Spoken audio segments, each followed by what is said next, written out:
Hi guys, for today's recipe, so meron tayong tinatawag na cow pork rice noodle soup with Chinese steamed cabbage rolls. So medyo mahaba-haba yung preparations natin dito kasi dalawa yung gagawin nating recipe, no?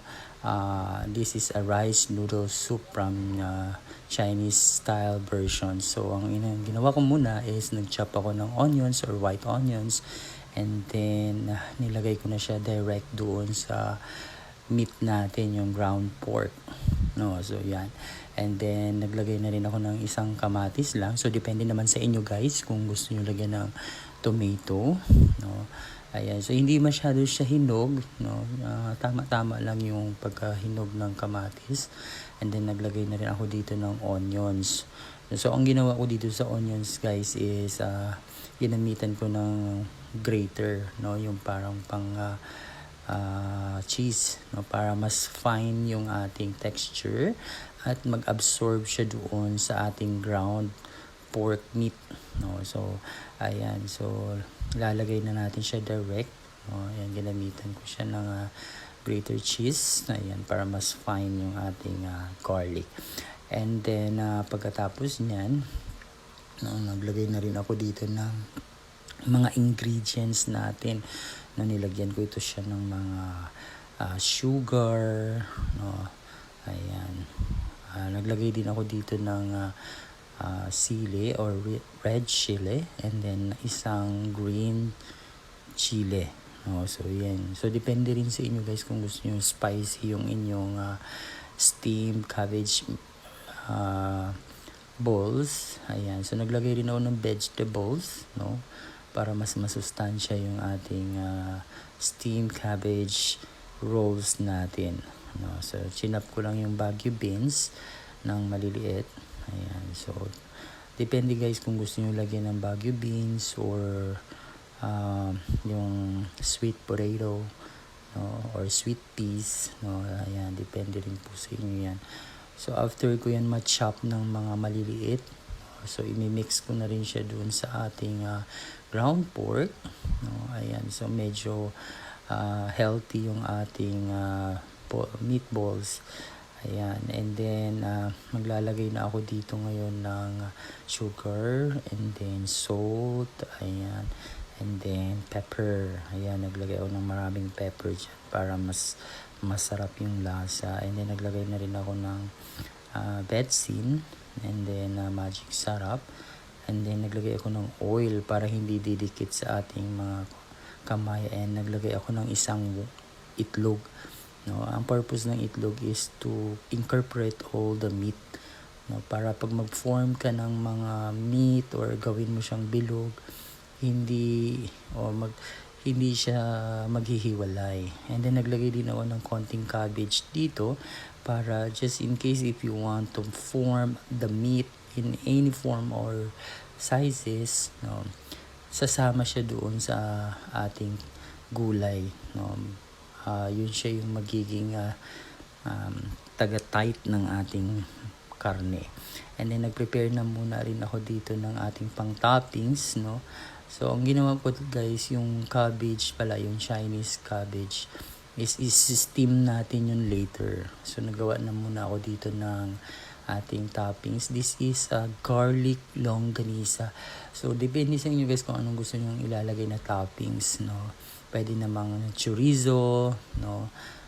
So ang pinili ko garlic kasi mas masarap yung flavor ng garlic longganisa. Ayan.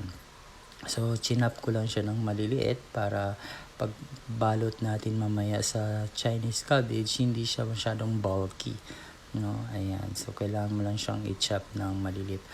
Ayan siya guys, yung garlic longganisa. Ayan, ginawa ko guys, nagpakulo lang ako ng tubig, naglagay ako ng konting asin and oil, tapos nag-blanch lang ako ng ating Chinese pechay, ayan, or cabbage. Ayan, so saglit lang yan guys, huwag niyo masyado siyang pakuluan, no? So ang purpose niyan guys, para pag nag-wrap na kayo mamaya, hindi siya mahirap i-roll, no? Susunod siya sa galaw kung ano yung gusto nyong wrap. Ayan. So saglit lang yan, tatanggalin nyo na siya. And then, ayan na nga, no, nag-start na magbalot. So, ayan. So, nilagay ko muna yung mix na meat. And then, naglagay ako ng toppings. Yung toppings ko na garlic longganisa at saka yung scallions, no, yung dahon ng sibuyas para mas mabango yung aroma. Pag na-steam na natin siya, lalabas yung amoy ng sibuyas dahon natin. Ayan. So, medyo marami-rami rin yan, no? Ayan. So, gumawa ako dyan ng mga 12 pieces na steam rolls, meatballs. So, guys, pwede nyo rin gawin dito sa ating steamed meatballs. Pwede nyo siyang iprito na parang lumpia. Pero sa akin kasi is gagawa tayo ng steamed noodles or rice noodles. So, itatoppings ko yan siya sa noodles natin para mas masarap. No? Ayan. So, medyo madali lang siya, guys, kasi yung pag-form ng ating leaves. Ayan. So, yan. Nagpakulo na rin ako ng water. So, niluto ko na yung ating rice noodles. So, make sure malambot na malambot yung rice noodles natin. And then, separate yun lang and set aside. And then, nag-steam na rin ako dyan. In-steam ko na yung ating cabbage rolls. And then, nagisa na ako ng butter. No? So, this is para sa soup natin, no? Sa sabaw. So, inuna ko na yung garlic and then onions. And then, naglagay na rin ako dito ng paminta. No. And then, guys, yung sobra ng meatballs natin kanina is nilagay ko as main ingredient sa soup. No. And then, maglagay rin kayo dito ng isang cubes, pork cubes, para mas masarap yung soup natin.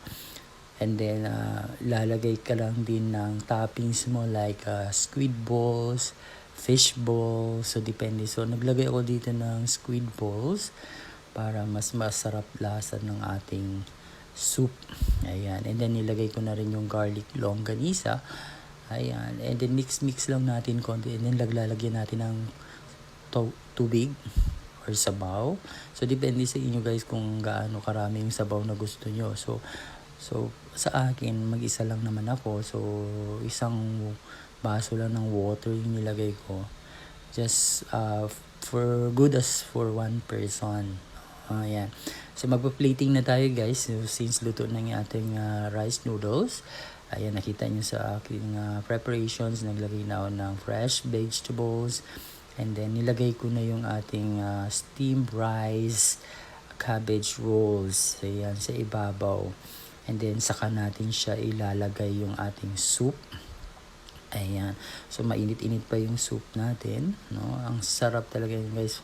Lalo na pag umuulan. Ayan. Perfect talaga yan para sa buong pamilya. Ayan. Makikita nyo naman, guys, yung ating squid balls. Nag-toppings na rin ako ng scallions.